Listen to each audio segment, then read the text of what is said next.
ایک انہوں نے کہا کہ اس طرح پردے لگائے ہوئے معتکفین نے کہ صف چھوٹی ہو جاتی ہے، ایک طرف سے چھوٹی ہے دوسری طرف سے بڑی ہے. دیکھیں یہ پردے لگانا کوئی فرض یا واجب نہیں ہے. اچھا. اور یہ عبادت میں یکسوئی کے لیے نہیں ہوتا، یہ اصل میں اپنے آپ کو چھپانے کے لیے ہوتا ہے.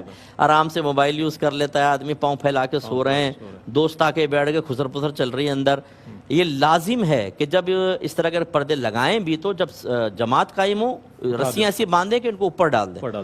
اگر اس کی وجہ سے صف چھوٹی ہوگی، یاد رکھیں سب گناہ گار ہوں گے، کیونکہ قطع صف ہو رہی ہے. صف ایک دیوار سے دوسری دیوار تک ہوتی ہے، اگر درمیان سے قطع کریں تب بھی قطع صف ہے، سائیڈ سے ہوگا تب بھی قطع صف ہے. اس میں معتکف بھی گناہ گار ہے. یہ بڑی اہم بات ہے مفتی صاحب، اکثر مساجد میں ہم نے دیکھا ہے. جی بالکل یہ گناہ ہے، بالکل اس میں احتیاط کرنی چاہیے. نبی کریم نے فرمایا جو صف کو قطع کرے اللہ تعالیٰ اس کو قطع کر دے. اس لیے یہ واجب کے درجے میں ہے، اس لیے کوئی معمولی چیز نہیں ہے، بہت ضروری ہے.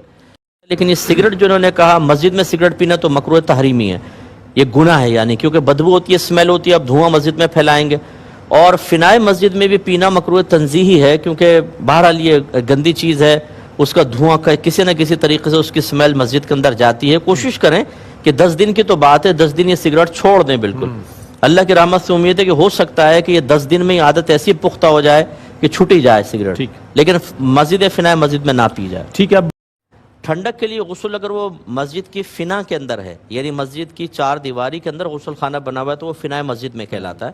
اور اعلیٰ حضرت امام علیہ سنت نے فنائے مسجد کو مسجد کے حکم میں رکھا ہے، معتکف کے نکلنے کے سلسلے میں بھی.